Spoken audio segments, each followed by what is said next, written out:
Ryder. Oh my God, what a treat. How are you, sir? What a treat. I'm good. I feel like I should have got a Davis Cup. Oh, true. I'm not the only cup. I'm gonna be thrashing Depop to try and find Davis Cup merch now. I only just joined it because I have a hat addiction. But how are these? Someone told me I look like Timu Jacob Elordi.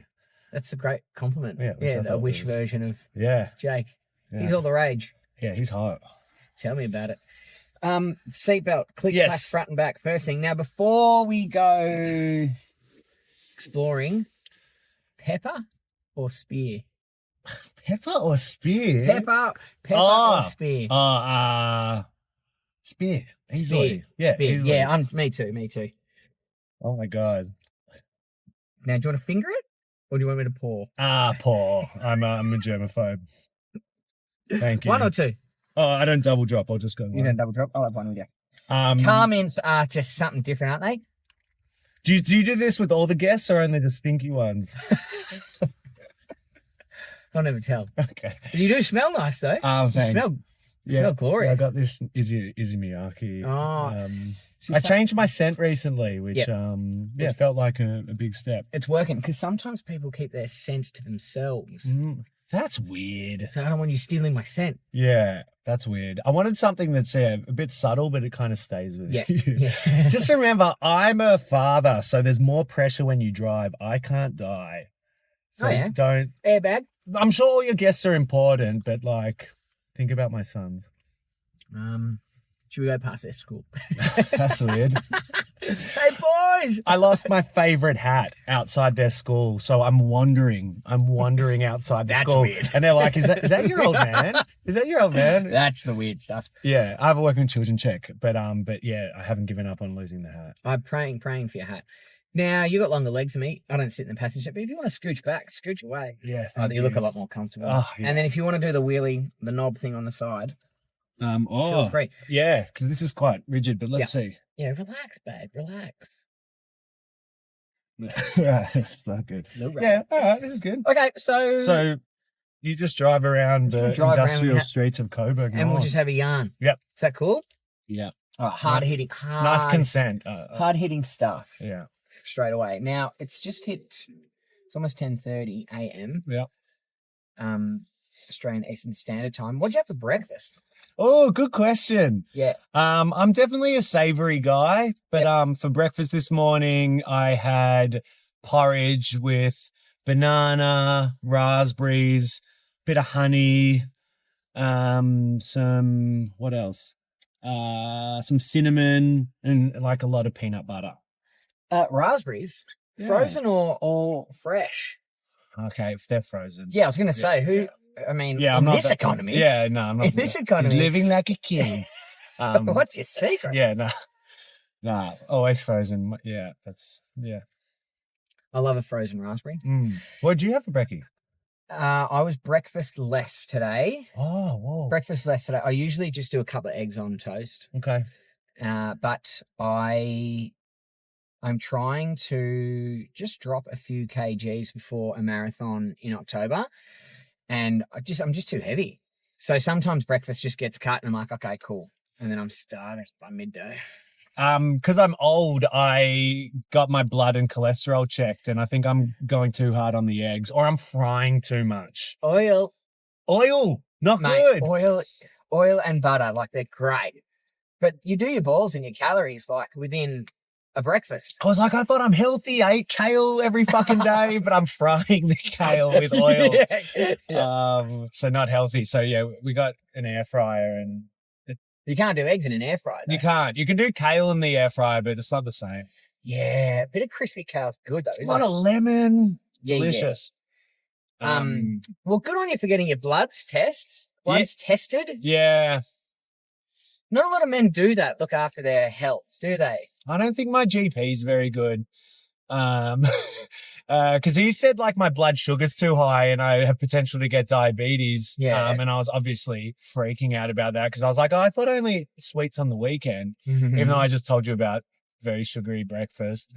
But then a guy I went to school with, he's a GP and he looked in more detail on the bloods, and he was like, "Oh no, the more inaccurate one reading says that you could be high, but the one that's more accurate says you're fine." Oh, okay, cool. So, yeah. So you got your bag of Alan's lollies with you? I'm a chocolate guy, Yeah. caramel guy. Oh, really? Caramel? You into caramel? Or is it too sweet? I'm allergic to caramel. Yeah, it's like Whoa. What the fuck? don't get me too close to a caramello koala.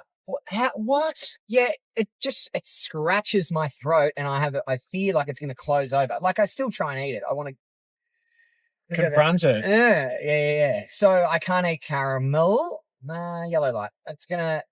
And caramel's not my. I hate being a passenger, by the way. Did you just hit the brake? Because I'm a bit of a control freak. So this is growth. This is growth. Really? For me. Yeah. Do you ever get an Uber or a ride? Yeah, share? but I sit at the back and it feels less. Okay. Yeah, so I might do a few holding on to. Well, you got the Jesus bar up there. You can hold on to Oh, Jesus. What do you mean? I thought you meant you actually had a Jesus. No. And I'm like, no, I don't have a Jesus thing. And it's, well, let's just backtrack here. You're a caramel man, are you? yeah. Okay, so that's all right. Let's do this. Favorite chocolate? Oh, Favorite so chocolate? caramel do this like hybrid thing called slices, and it's like cookies and cream and caramel. Yep. It's kind of like chewy. It's very overindulgent and very sweet, but it's like the version of caramel called slices. They're new. Yep. So that's probably my favorite. Love caramello koalas.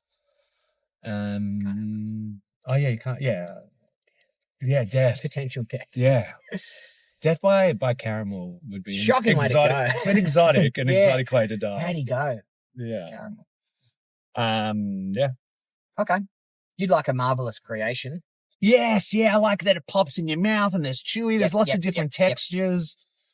And it's good because my sons are young, so they get to like trial new chocolates and fresh perspective. I would imagine going down the confectionery aisle with kids would be so fun. Yep. The excitement. We're big Maxibons people. Fucking loving it. Oh, sick! Give me your top five. I reckon what's just gone up there would be the cookies and the cookie the one. New one. Oh, sorry. No, I haven't tried the cookie one yet, but the one with the cookies and cream ice cream in there, but it's the chocolate flavored monster ice cookie, cream. I think it's called. Yeah. That is fucking awesome. When I asked you to do my top five, it made me think of like when someone's in like a band t-shirt and I'm always like, tell me, your top 5 favorite songs. But we're doing that with Maxibons. We're doing it with Maxibons. And then an original's great. Yep. An original's great. I've tried the Krispy Kreme one. Yeah. I tried the vanilla slice one. I actually didn't mind the vanilla slice one. The Rick and Morty one with the mint crystals. Yeah, okay, whatever. The normal mint one, Honeycomb, are you I'm all right for honeycomb. Okay. It's not bad, but those two, that Cookie Monster one is elite. Original's still great, and then the rest You're still missing my top 2, but that's all right. So you've got what, cookie? No, my top 1 is caramel rough nut. Can't eat it. Trying to kill me? And then the second one, all I have to talk about today is basically caramel and being a father. Things that kill you. And then my number 2 is peanut butter and jam. Oh, I'd like to try that. I feel like that's gone. Yeah. What about the Stranger Things one? Have you tried that with the red on it? Because I'm all about like the sandwich at the end. That's why I'm there. Oh, like that's what I'm about. Are you the opposite? You're not gonna like this. Oh no, dude. So you okay? You get me home now. Get me out. Walk. Yeah. Tell you what. So wait, you're saying that you feel around in the packet and you feel for the cookie. I'm finishing on sandwich. The icing end. Yeah. And you open it. So you're eating the icing first. Yeah, get that done. Yeah. Slowly. I reckon, take my time. I'm a freak. I reckon I'm in the minority here. And I'm cookie sandwich end first. Yep. And I like finishing on the icing because it's just more chocolatey. And I like to finish on the chocolate side. Yum. Is this done? Yeah, this is done. This is done. This is done, isn't it? Thank you so much, dude. This was so good. Like, honestly, I love what you're doing. Short it this week. Yeah, you were pretty full on when I first met you. That would be 25 years ago. You would have been in finishing high school. Start. I was year 7 and 8 mates with Tommy Ha. Yeah. And Yeah, that's you probably were full on. What's that? But I think I remember you like when you'd had a few drinks and you were quite like even more full on. Was I aggressive? No, not okay. aggressive. Just not aggressive. Just, big energy, very enthusiastic. You've still got that, but Okay. I think you've settled into yourself a bit more. I think so. So I can't really remember. It would have just been like parties at the Hearts. Yeah, well, a couple of beers can do that too. What do you like after a couple of beers? What am I like? It's a good question. I sometimes get quieter, which is weird. Right. Or I can be very cheeky and very, very kind of naughty. And by naughty, I mean like pushing the boundaries of like my whole life I've been able to just get away with it. Like whether it was with teachers at school, like I can say kind of mean, controversial things, but just get away with it.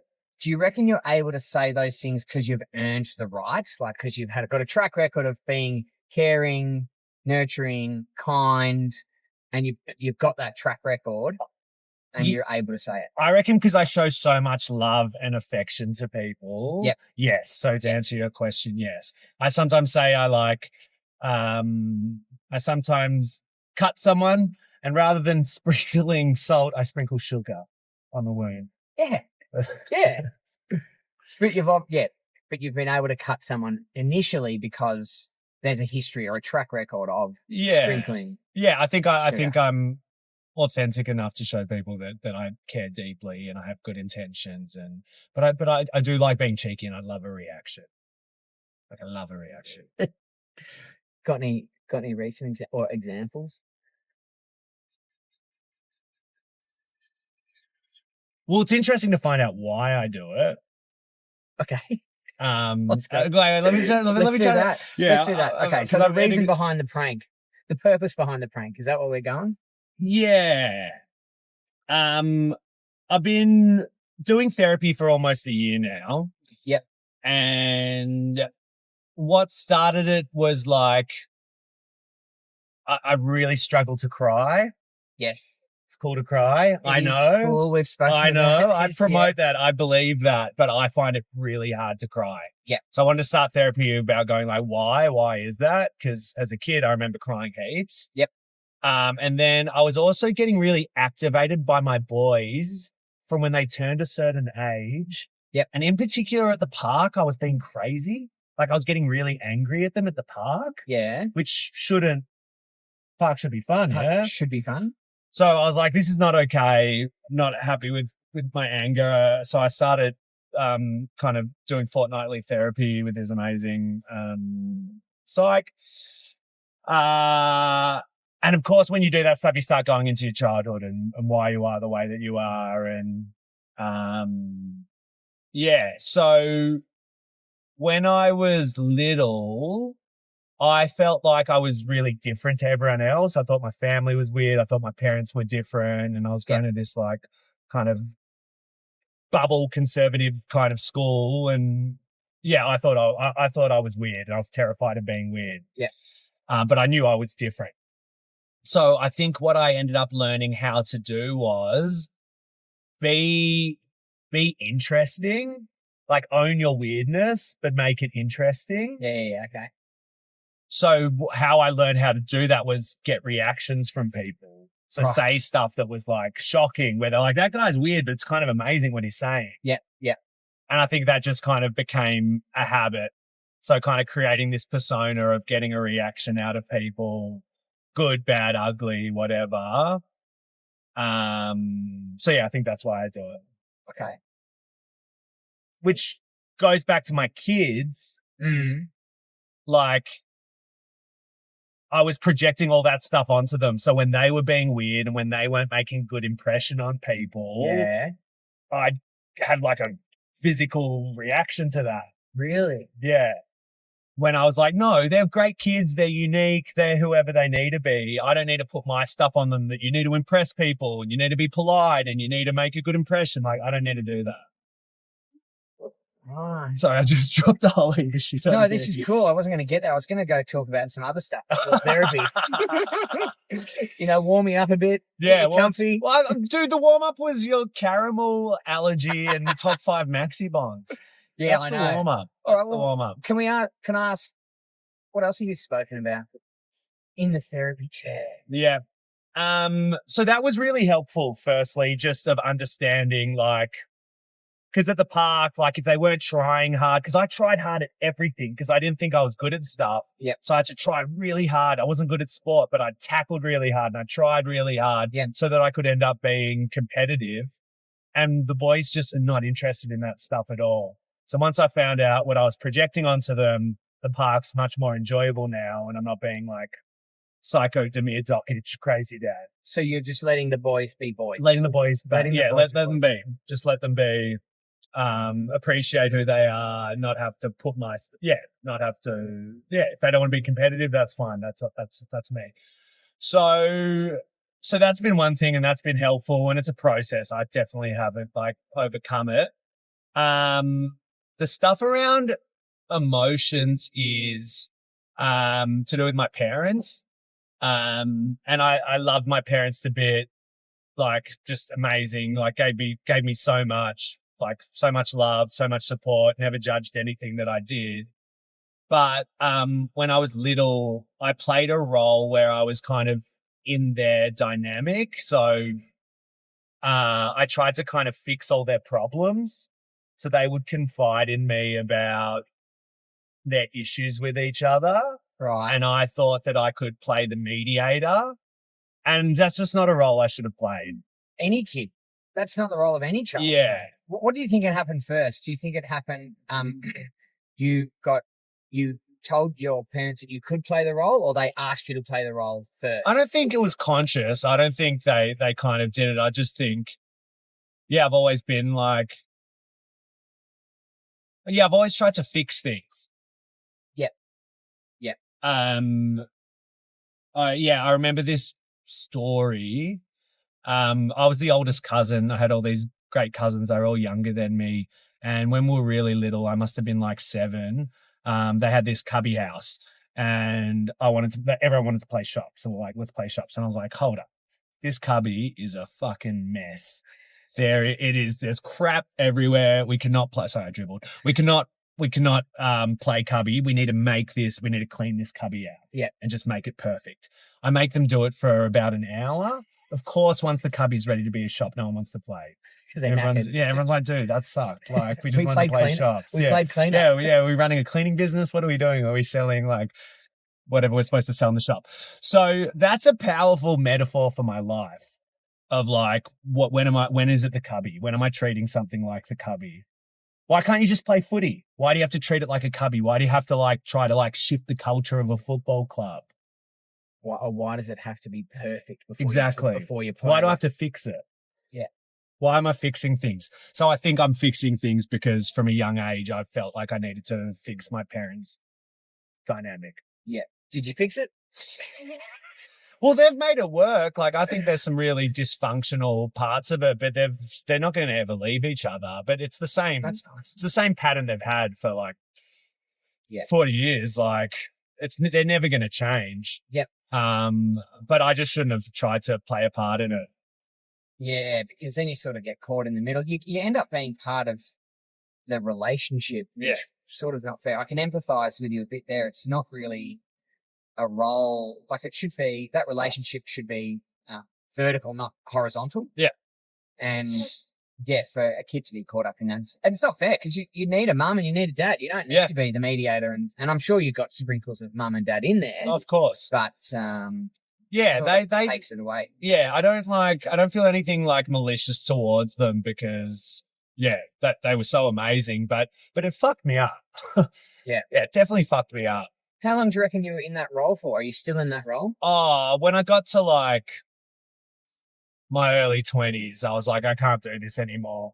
Yeah, but the problem was then I completely shut myself off to protect myself, and I was like, I will never talk to you about your dynamic at all. Yeah. Which meant that I closed off a lot of other things to communicate with them about. So you put a boundary in place, and it might have closed off other things inadvertently. Yeah. Boundaries are hard, aren't they? Oh my God. Did you feel like guilty? Oh, I constantly feel guilty. Besides being Jewish, and that's like just a part of our DNA. Yes. And plenty of things to feel guilty about at the moment in the world. But no, yeah, mate, that's been huge. I'm setting boundaries with them at the moment. It's the hardest thing I've ever done. Yeah. Like just not seeing them, speaking to them, just as I kind of process all this stuff. And constant guilt. But I've got to do it in order to get the relationship in a place that's healthy and positive, because I want to feel good around them. I don't want to feel tense around them. I want to have a beautiful relationship with them.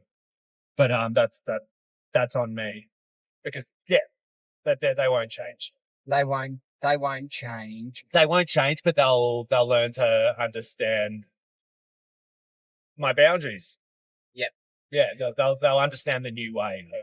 I want to ask about that boundary, because I've had to set some similar-ish ones in the past. Yeah. What happens when they cross that line? How do you react to that? How do you respond to that when it happens in real time? In real time, I get angry and I turn into like an angsty teenager. Like it sends me even now. I become the worst version of myself. You become where you were at trial. Yeah. Like I'm speaking to them how I wouldn't want to speak to anyone. When you're a teenager and you're throwing that kind of like tantrum where you're saying like the most horrible stuff ever. Yeah. I turn into that guy. Yeah. And which is another reason, I need to step back. So, that's not the way that I want to respond, but that's definitely the stage I'm at still, where I'm like, whoa. And then I shame spiral after that, going like, how could you talk to people that way? Like, how can you act that way? It's practice though, right? Yeah. In all the work that I've heard you and Tom and Paige talk about, like, it's reps. Yeah. You've got to do the reps, and like the one time that you don't react is a rep. Yeah. Right? And that's the whole thing about anger management. Like, I used to crack it a lot more, but now since I've been doing like a lot of this work, it occasionally happens, and it's very human to like lose your shit and get angry, but it happens less frequently. Me and my partner repair so much better from it. We're so much more understanding. It just takes a heap of time and a heap of practice and a lot of fumbles along the way to be able to forgive yourself quicker when it happens. Yeah. Now, I'm a fellow hothead. Yep. So I want to come back to that.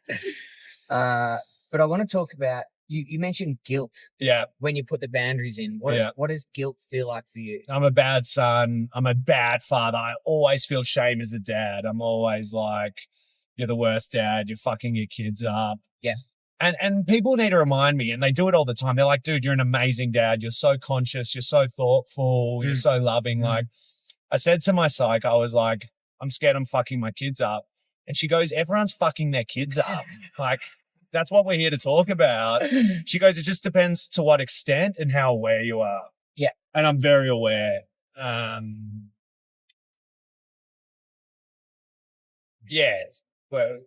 Where were we going? Oh, we're talking about shame and guilt. So, so I've definitely been, since I've been doing this work, feeling it way less and forgiving myself a lot quicker. But yeah, to answer your question, the guilt and shame is bad son, bad partner, bad father, bad mate. Yeah. Not good enough. Yeah. Yeah. And where do you feel that in your body or your face? Wonderful question. This is so nice, by the way, because all I do is ask people questions every day. Yeah, you deserve to be asked questions, you know? Yeah, I appreciate that, because this is very different for me. Where do I feel it? It's just like this heat, like this kind of like rage within, like probably, At yourself though. Oh, wait. Sorry. When you sorry, I was answering a different question. That's probably when I feel like activated. Yeah. But shame and guilt, like in the guts. Yeah, in my guts, like I feel sick, like I feel nauseous. in my gut. What about you? Yeah, I was talking about this with a mate today about putting boundaries in and like, oh, I've got to put a boundary in. You put it in, you go, ugh, and you're like, I'm just like this wave of sadness that does roll around in probably the top of my stomach and just like feeling to the pit of my stomach that I've not done what's usually been done and I've affected someone else. Yeah. But for the short, medium or long term, like it was necessary to do because that relationship wasn't serving me. It was fucking annoying and you weren't respected and you weren't listened to and it just kept blowing up. So that's why I had to put a boundary in place. I like, what you said, like that wave of sadness. I think's a nice way of describing it. And it's like that squeeze or that pinch of your heart as well. Yeah. It's like it almost feels like a breakup. It feels like a breakup. Yeah. That's what like maybe there's a part of grief in there and like grief is in like this was your role forever. Now you're not doing it anymore. And it was maybe even a form of like safety because that's what you knew. And now you're doing something completely different to try and change what you've always been done or thrust upon you. Was this boundaries with a friend or family? Yeah, which is tough. Oh, mate. Okay, I didn't know you were going through that because, that's definitely what I'm navigating at the moment. Yeah, and it just became one of those things like people go, you can't do that, they're family. I'm like, if they're adding are they adding or subtracting? Yeah. And right now, they're subtracting. Yeah. And am I better off spending time with them or am I better off spending off time either by myself or with people that are adding? Yeah. And I had to get to that conclusion to be able to put that in place. Like, and it's still not easy. It's been 18 months. It's foul. And I still get that pinch of your heart, that breakup feeling. It takes a long time. Like 18 months is a really long time. From mates I've spoken to, they say it takes at least 2 years before you can kind of put yourself back in that situation. Yeah. But you have to reconcile with the fact that people might think you're a fuckhead. Like people in my family at the moment are probably like, what, like, right, what's he doing? He doesn't practice what he preaches. Why isn't he having these hard conversations with us? Yeah. Well, so what do you say to that? You're not having the hard conversations when your job for 20 years has been encouraging these deep conversations. I think for me, the easier thing for me is to have the conversation and try to fix it. The harder thing is to set the boundary and go, I don't know if this is going to be productive for either of us. I don't know if we're going to hear each other at this point. That's for me way harder than actually having a hard conversation. So you'll have the conversation, but it's falling on deaf ears or? Yeah, falling on deaf ears, too hard for them to process. Just things that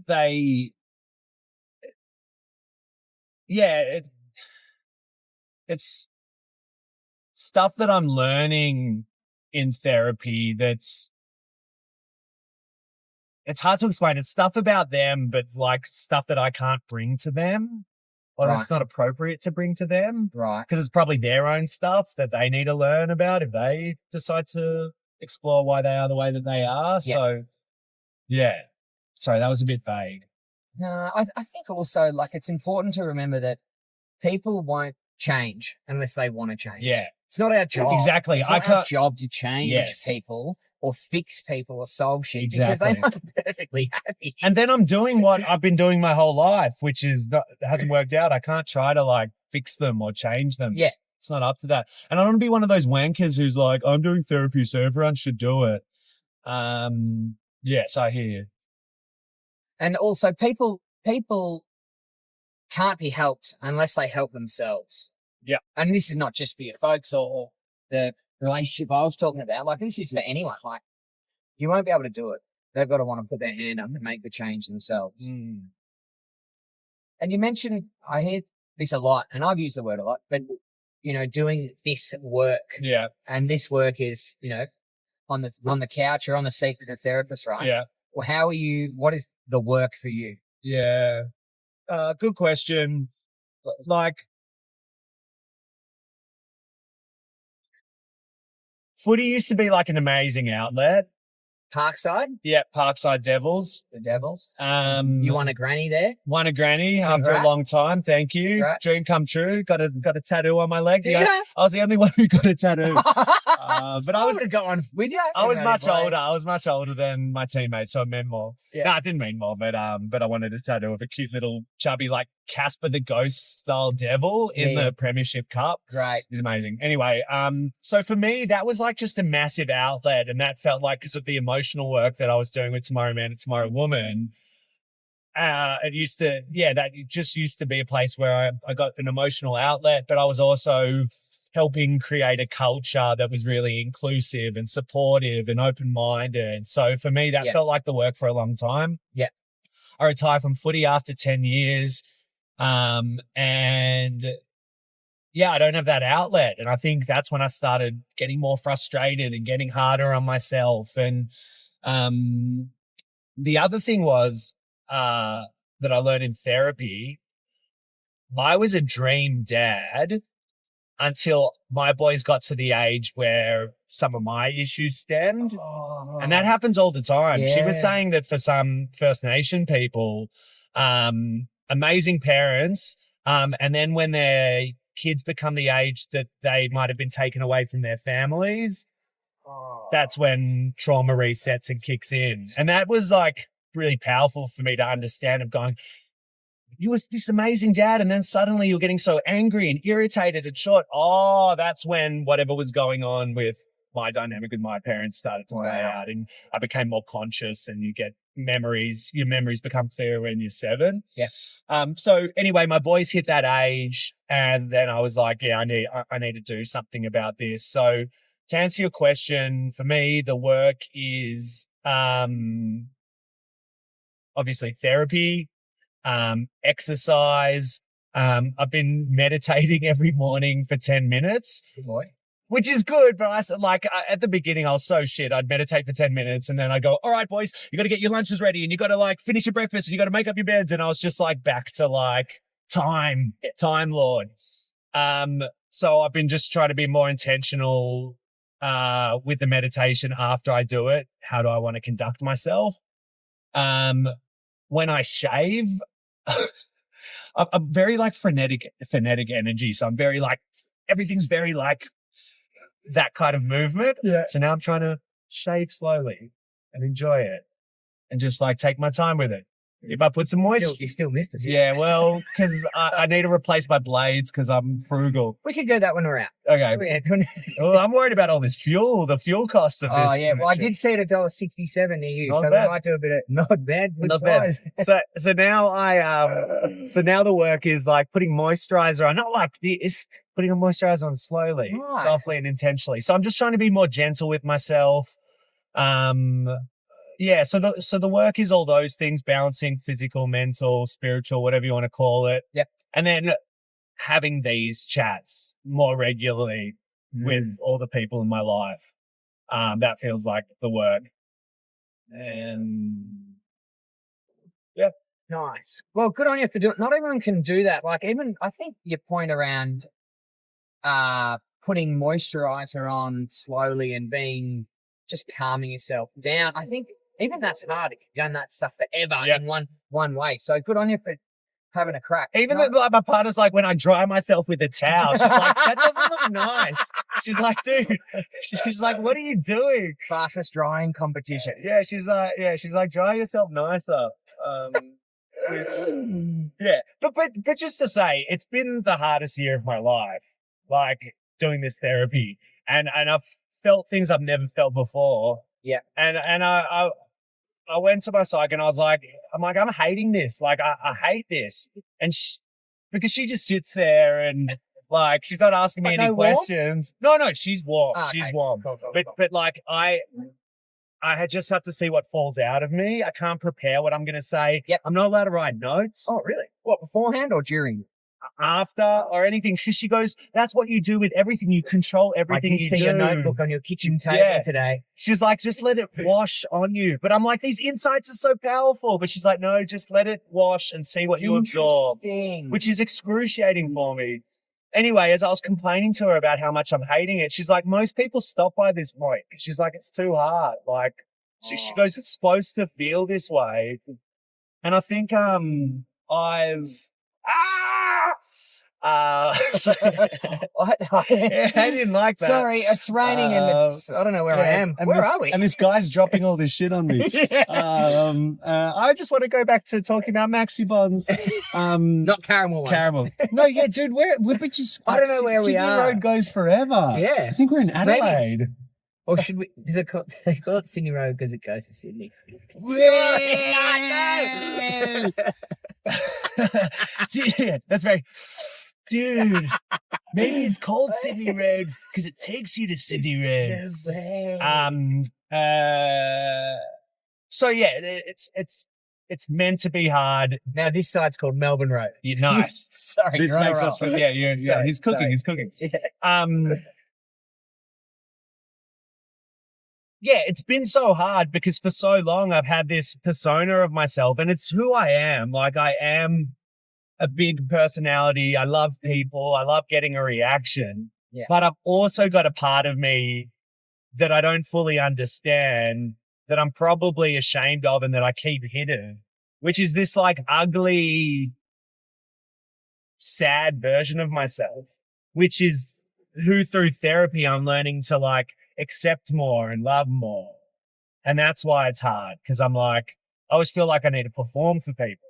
Oh. I feel like I always need to give someone something, give them some sort of reaction or experience because of what I was talking about as I was a kid. So that's been the hard part of like turning up to environments, catching up with mates and being like a slightly like lesser version of myself and seeing how they react to that.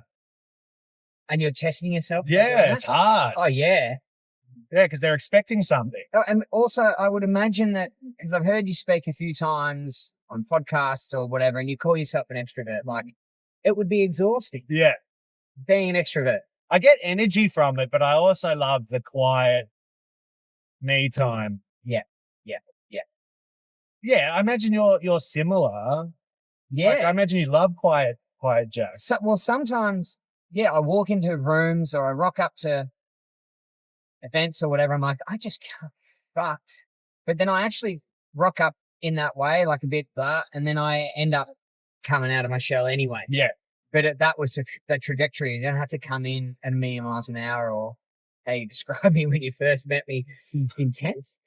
You don't. I learned that I didn't have to do that, and the world will keep spinning, and it's okay, and the room will still be dynamic.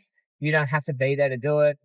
You can just let the party be the party, or let the room be the room, and join in whenever you want, and however you want. It's made me realize as you were saying that, I think there's been times where you've come in with a lower energy and I've been like, are you okay? Oh, me? Yeah. Oh, really? Yeah. When you've been like a bit more like pensive, Jack, like you've just been a bit more like kind of thoughtful, take it all in, Jack. Yeah. And I think that's good advice for anyone watching or listening this thing. Like, No one.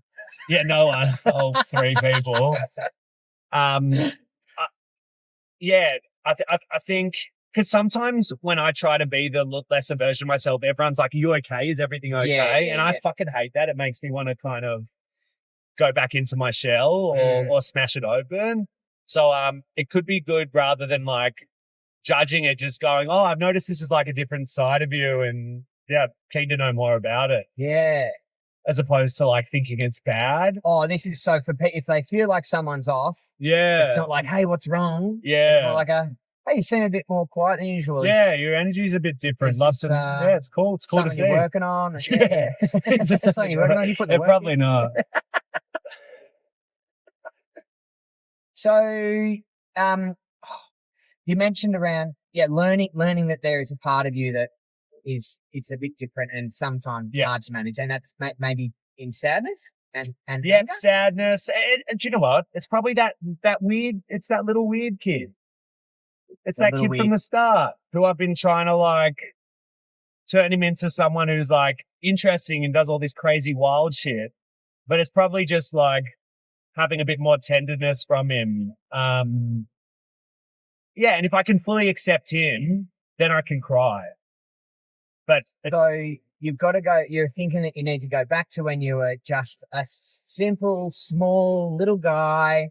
Before you're like, no, I have to put on the act. I have to do this. I have to get the reaction. I've got to be the fixer. I've got to be the peacekeeper. Yeah, I've got to do all of this. Yeah. But before all that, there was this guy that would be happy just in his own company or listening to conversations rather than being part of it. Yeah. And you're thinking maybe that going back to that would help you be I think so.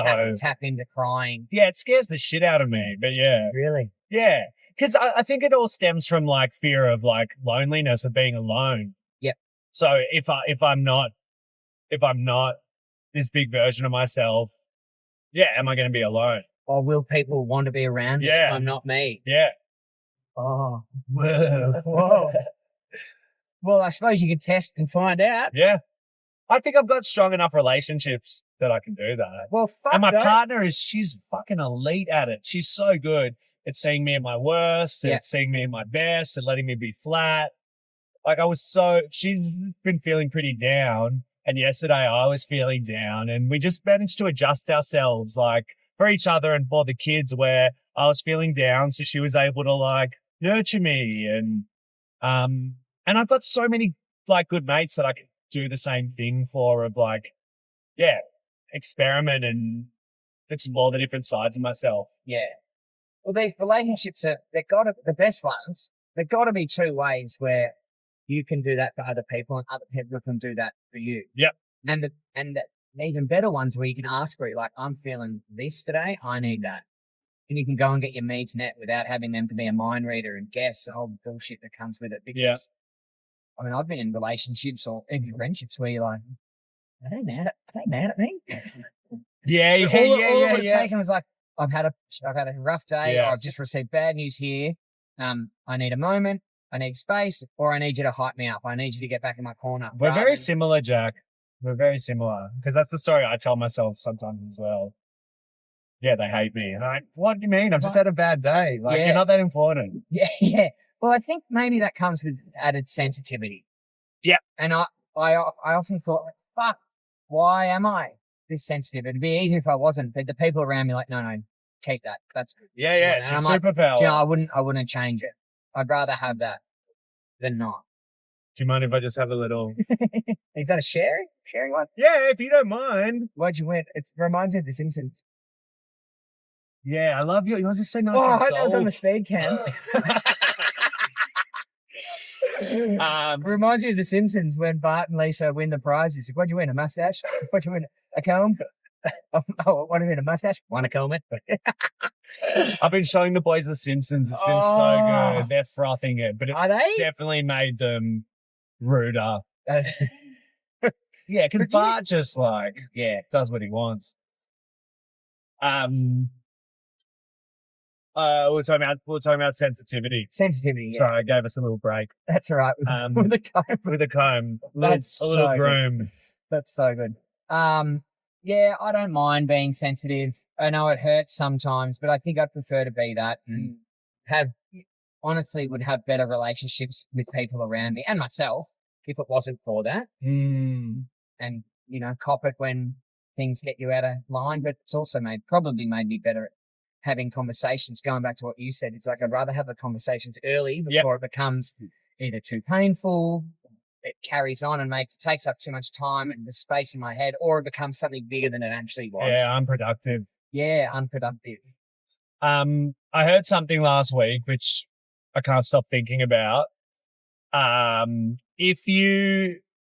Unconditional love is when you love someone but you also hate them. Yeah, okay. How good's that? Yeah, okay. Well, I'm like, I love my kids to bits, but there's times that I probably hate them. Yeah. And there's probably times they hate me. Yeah, okay, this is good. I like this. But they love me too. And that's what unconditional love is. It's not conditional if you only just love someone but aren't able to like deal with their shit or deal with them at their worst. Yeah. I told my partner that. She was horrified. She was like, you hate me? I go, you hate me at times, surely. You hate me at times. At times, yeah. Like, not in general. And we had like a little blue last week, and I was like, see?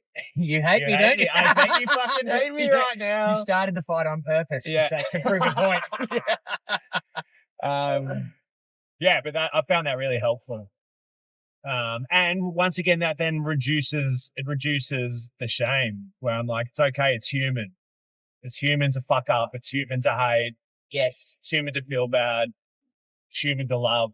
And that's made me, deal with my shit a lot better. And it's all part of it. Love and hate, probably just sides of the different coin. Just two sides of the same coin. Yep.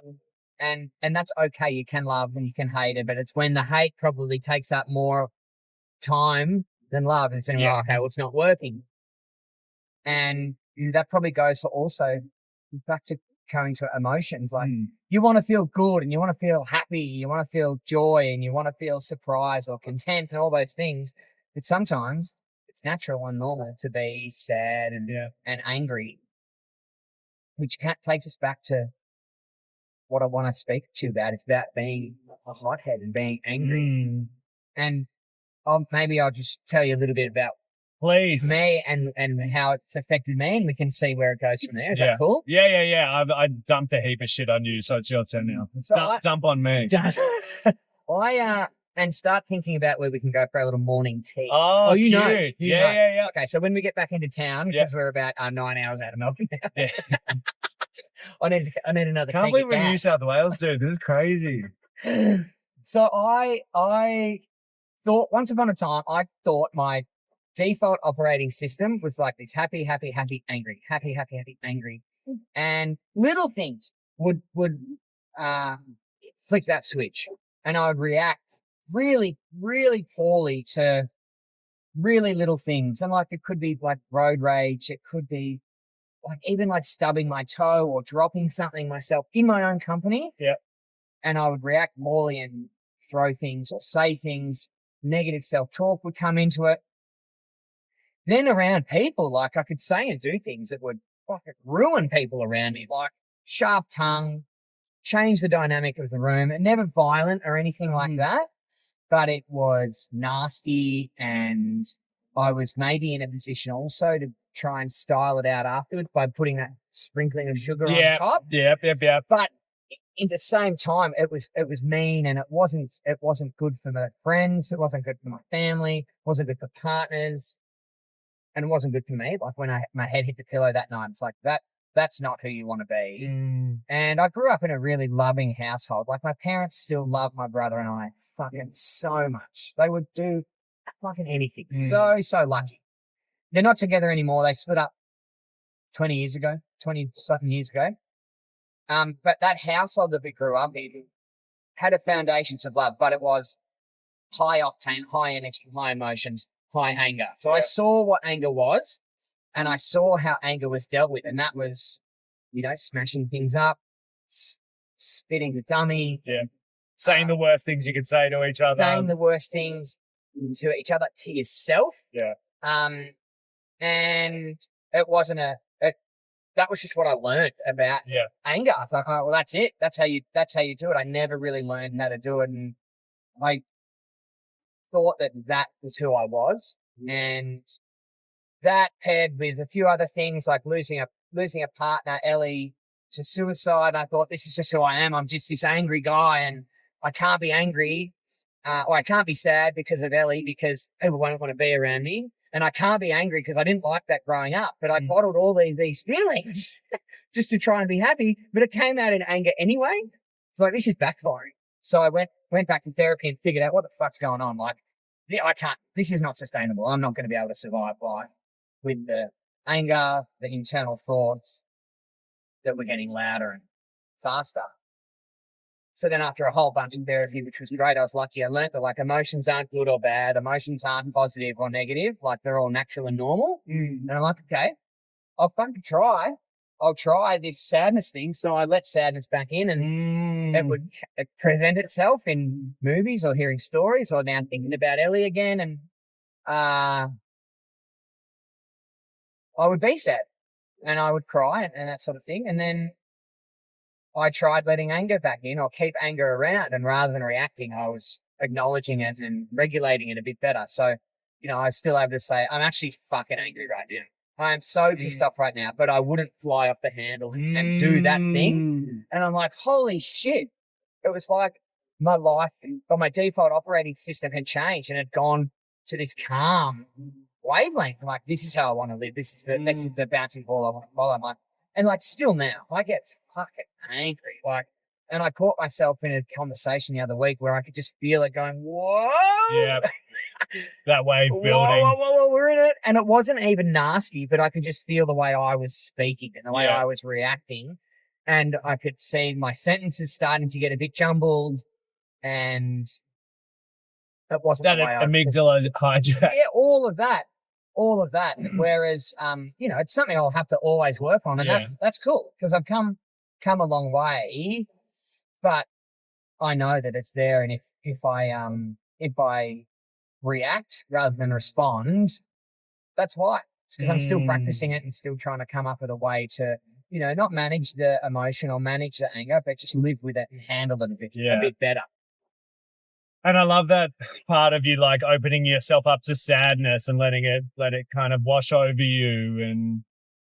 And imagine how many guys are out there in the world who just have no awareness of it. Like, not even like the awareness that you had of like, well, this is just who I am. I'm just like, Jack's just a happy or angry guy. Like, imagine guys who just, been brought up that way, conditioned that way, and just have no awareness. Like, it's scary. It's no wonder, like, we have this domestic violence epidemic in this country because all these people walking around just, reacting. Where am I going? Let's go. Stay on this one. This will become Sydney Road, I hope. Cool. I beg. You beg? I beg? That made no sense. I beg, please.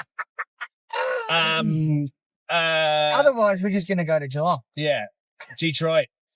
Detroit. They don't appreciate us Hawks in Detroit. I'm a Cats man, so let's go. We're like Romeo and Juliet. This is amazing. Capulets and Montague. But yeah, we are so similar. I love hearing that from you. Can I ask? Because my upbringing was really similar to that. Yep. And every time I was in a relationship, I'd start acting like my parents did. And Sivan, who we've been together for 14 years, grew up in a different way to me. And so I'd act the way my parents did, and she just completely shut down. She was like, no way. Yeah. No. Has that happened to you? Well, I even realized the other day, and I was saying to my partner, Wheezy, I'm like, I think I chat to you sometimes really inappropriate, like just a bit snippy and a bit snappy. I forget the word I use, but I'm like, I think that's because that's how I saw my folks talk to each other growing up. And I'm really sorry. Like, I don't want to be that. Like, I end up going to her 5 minutes later or 15 minutes later. Road. I'm like, sorry, I didn't mean to say that like that. I shouldn't have dragged that. And like, she's so chill. Like, it's all about the repair. Not that she let you get away with murder, but she's like, no, I know. But you always have to do that because, again, it's reps. It runs on the board in terms of like runs on your own board, and you don't want to be that person. Yeah. And you got to practice it. And you have to spot on. And you have to deprogram yourself, which takes time. Yeah. And as I said earlier, forgive yourself when you fuck up, and hopefully your partner or your person you're in a relationship, friend, whatever, does the same thing. But you literally have to deprogram yourself. And that's what I did with Sivan, because she was not going to stay with me if I'd say all these horrible things and then shame spiral, feel guilty and try to fix it and try to force the repair. So I had to literally just not react. Because I was always that's what I got told to do years ago in a relationship. Like, just don't bite back. I'm like, fuck. I know. Well, here's why it ends up working. I was like, left. I was like, I'm always in the doghouse. I'm in a constant state in the doghouse. Yeah. How can I always be in the doghouse if I'm not starting these fights? What the hell happened? You were starting them though, weren't you?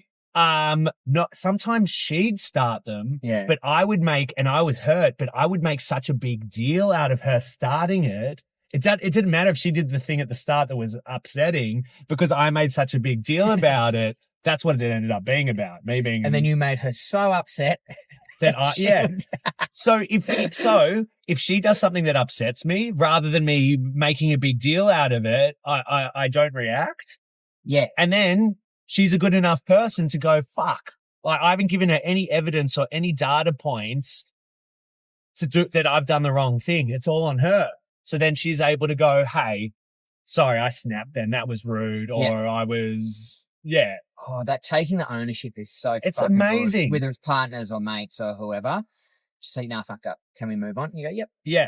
But if I fuck up as bad as her, then it's a mess, and then no one knows. It doesn't matter. Like, it's because then it becomes point scoring. You did this and you did that. Yeah, and then and you kitchen sink it and throw everything at it. and it just becomes so. It's like, how do we even get here from the start? So, yeah, that's been helpful. Of if I get hurt or offended, sit in it. Don't shut yourself down from it, but sit in it. But don't react and don't try to. Yeah, because that was, then I'd be like, well, you're not apologizing and you started it. And it's like, no, I can't control what she does at all. Yeah.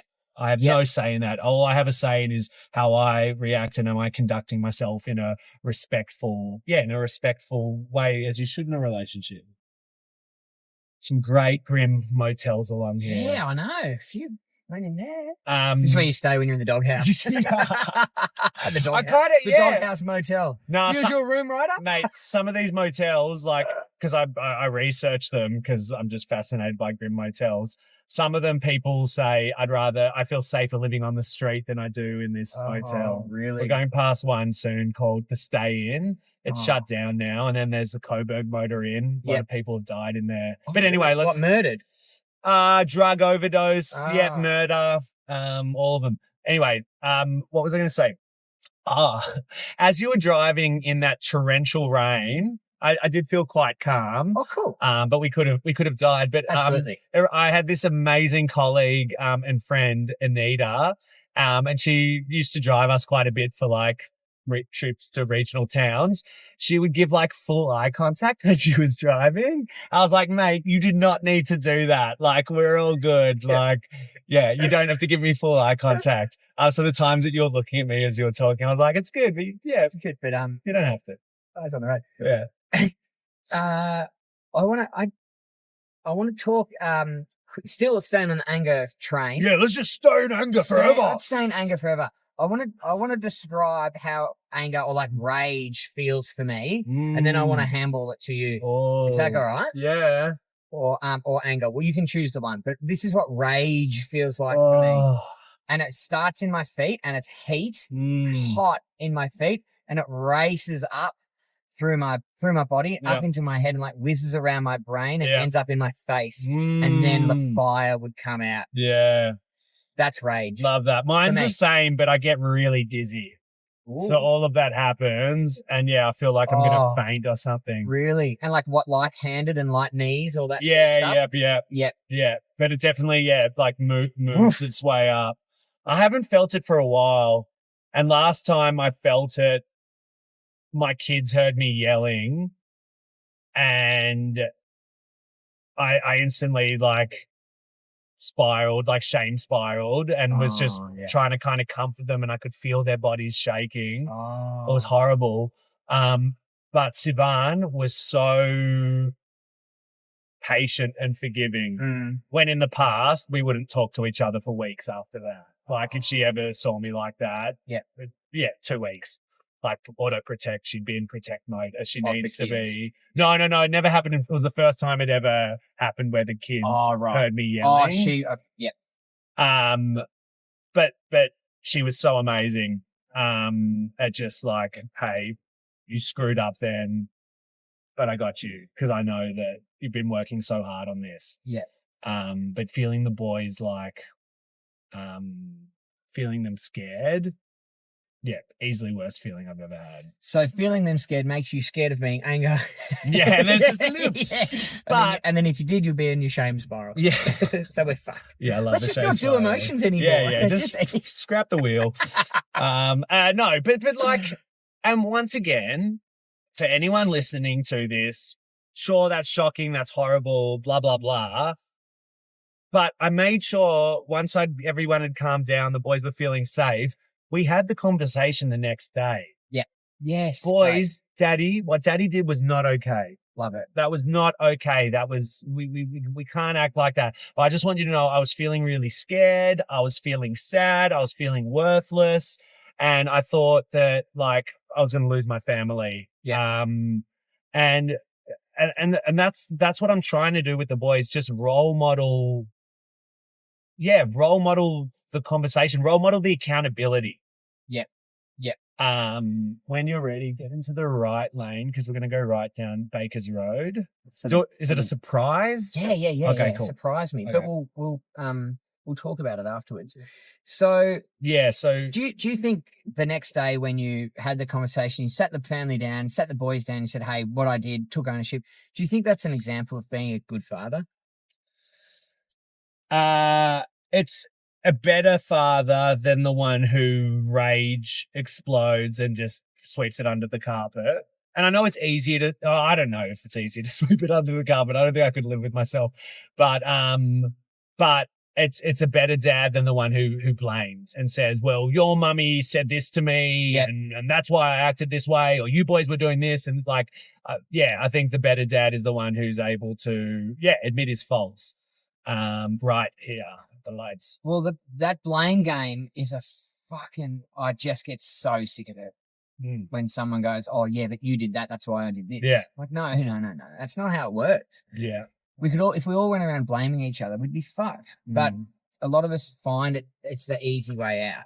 It's the easy way out to look out rather than look in. Oh. So I reckon that not that I'm a dad, but I will be doing that.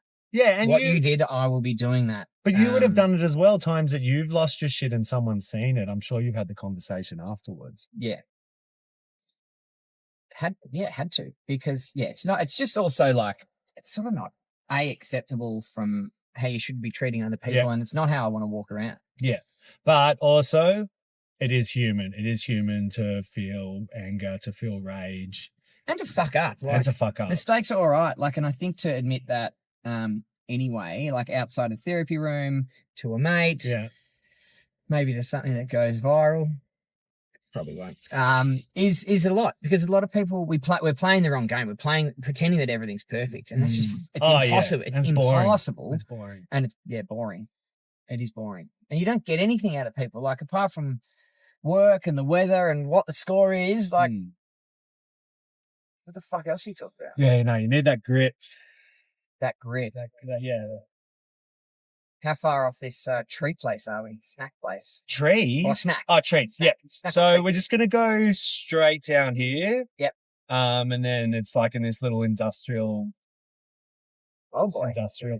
So, because a lot of your work with Tomorrow Man mainly, maybe, more Tomorrow Man rather than Reach, was around how boys react to things, and we've only got two emotions. It's happiness and anger. Yeah. So when the shit hits the fan, we turn to anger because we want to keep our position in the pecking order, and that's all we know. Yeah, it's masculine. It's like it is masculine, hyper masculine to be angry or to be like jovial and banter and roasting each other and stuff. Yeah. So what's your definition of masculinity? Hitting me with the big ones. This is harder than talking about rage. Fucking hard, isn't it? Masculinity. I think it's sometimes interesting to take gender out of masc and femme. Cool. Yep. Like what were we talking about before? Oh, hate and love. Yep. Let's hold up. Let's go left here. So I think masc and femme balance each other out. I think masculinity is leadership, it's taking action, it's showing love, it's showing care, it's lifting others up, it's uniting people, so if you just park that in my park there? Yeah. Look at this little hole in the wall. Yeah. This is a long range reverse park. Isn't it? Is anyone I've behind us? done it though. Yeah, so I think I see masculinity as making impact. And then I probably see femininity as making impact as well, but just via a different energy or a different approach. So I think femininity is care and passion and tenderness. But you could have that as a male leader. Though. That's why I wanted to scrap gender from the words masc and femme. Yeah. Because I know heaps of guys who are super feminine. 100%. And then I know women who are pretty masc. So But people don't like taking gender out of it. They get like, "No, I'm not feminine. What are you talking about?" It's like, no, dude, we're all feminine. Yeah. Like, That's why I get a bit sick of the question, because I know it's a hot, red hot topic at the moment about masculinity. But if you like, I've got really masculine mates that are female, or I've got really feminine mates that are male. Yep. Like, I think it may be a more healthy conversation would be like, just make it be a good person. Yeah. Like, what is it like? Because you could be kind and sensitive, but you could also be ruthless at times. Yeah. And like, it doesn't matter if you're male cutthroat, or female. make a decision. Yeah. You could be male or female. And some people aren't ruthless. They just can't do it. Yeah. That doesn't make them not masculine or not feminine. Yeah. And it doesn't make them a good person or a bad person. Just don't be a fuckwit. Yeah. Leave things better than when you found them. Try to lift people up instead of bringing people down. Like, that's why it's great doing work with boys, because it's like, whether they like it or not, boys and men hold power in society. Yeah. Just through not having to worry about their safety as much or that kind of stuff. So it's like, how do you want to use your power? Like, I don't know, do you want to use it to lift people up, or do you want to use it to bring people down? And you and I have spoken about like times probably at parties where like everyone's laughing and you're cutting, like you're making comments about people's insecurities, and it feels hilarious because everyone's laughing, but you're not using your power for good. Like, no. Yeah, you're just like, I don't know, using your power for a reaction. For the reaction. Yeah, which is fun, but it's also like, then you end up feeling really guilty. Yeah. Shame spiral again. So this place is called Back Alley Bakes. It's a lot of bees. And they do good coffee and good little savoury sweet and savoury treat. A sweet treat. Should we get some? Let's go. Let's do it. Fuck, dude, it's so good. I told you I'm only eating things in swirl shapes today. So a borek, a coffee scroll. And you haven't had breakfast yet? A snail. What else can a dog shit that curls around on itself? Yeah. Soft serve? Yeah, we've got a lot of pretend dog poos at home. I've got one that's got like remote control, so you can make the round swirly poo move around. Remote control poo. Remote control poo. There's something for everything. I'm just going to go back on myself. Yep. And get ourselves out of here. Yep. Is that right? Yep. Or you can just go straight and then cut right and then right again. Okay, cool. Oh. How do you feel after that chat? Well, I feel a bit like, I'm spitting everywhere, like a bit light leggy. Do you get that after big chats sometimes? I feel lightheaded. Okay. It kind of feels like it does after therapy, where you're like, dead go right here now. It feels surreal. Well, thanks for being because we covered a lot. So open and just willing to put a bit out there. Like it's hard to do behind closed doors.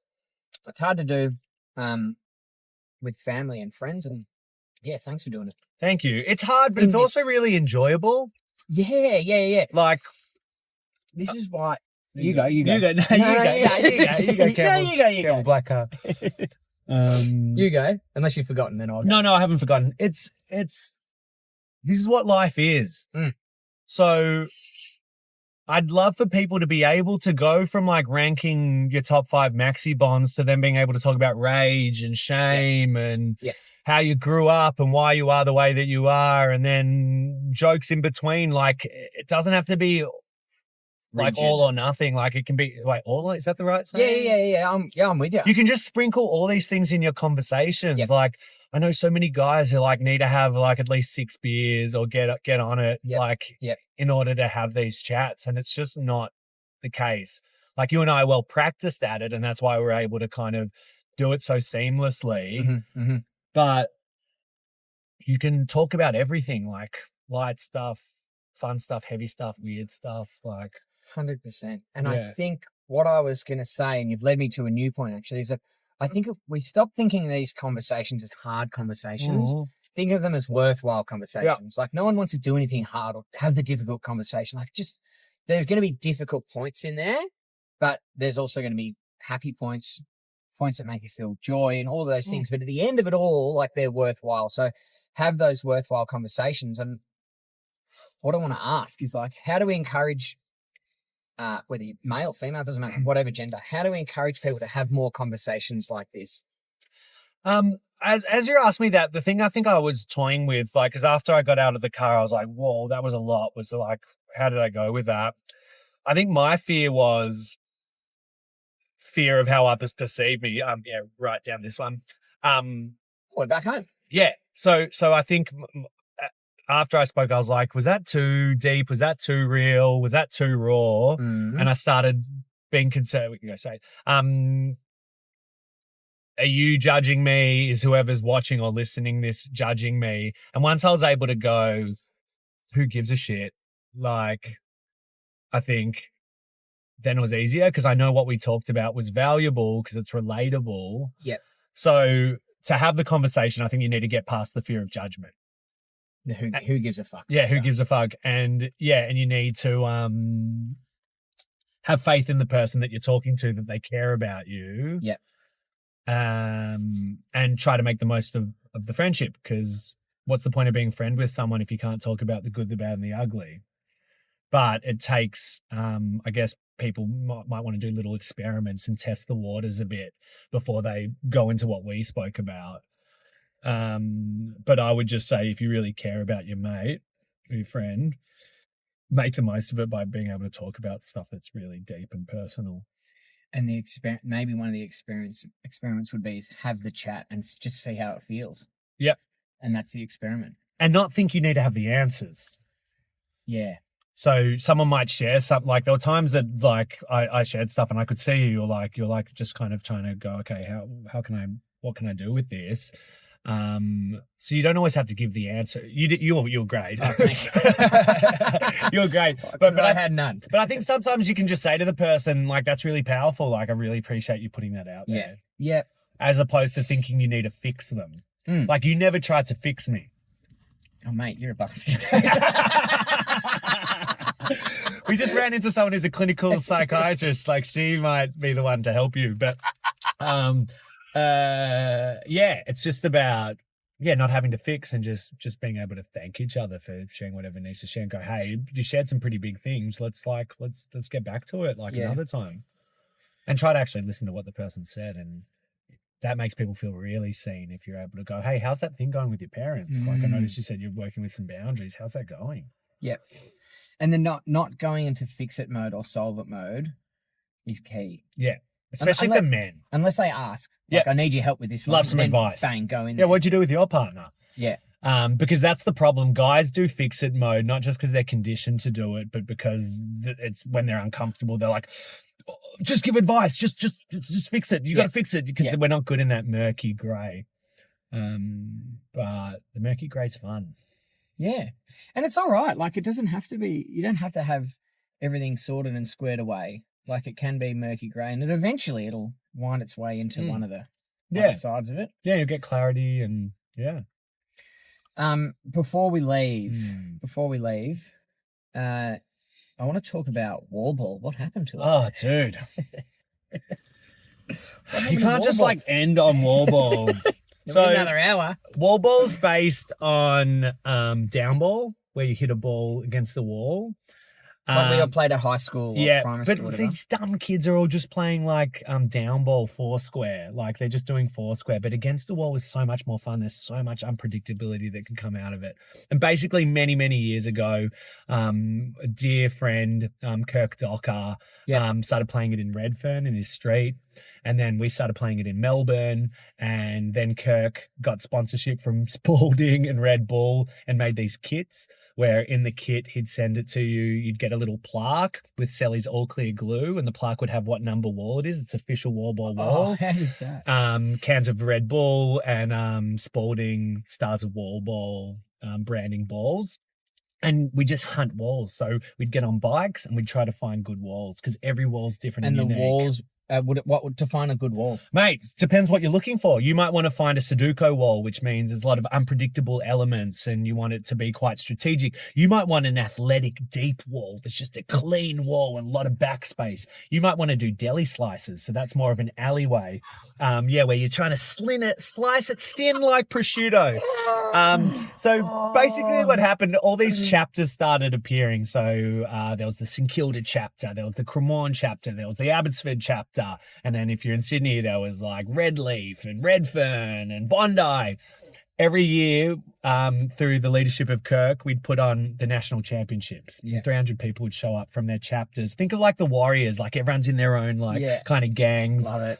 Singles, doubles, mixed doubles, replica courts at Alexandria at the Red Bull head office. So you had 10 courts with all the games going on at once. And then there was a center court with a little podium stadium kind of thing.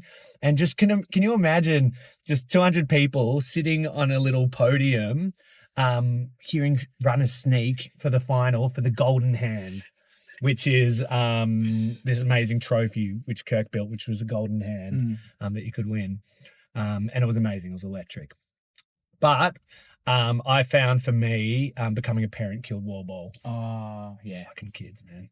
Because wall ball used to be you'd wake up on a Saturday and you'd send a group text going, who wants to meet at Abbotsford Wall? Let's meet, bring some beers, bring some music, ride your bikes. And now, because of kids, you don't have that kind of freedom. Yeah.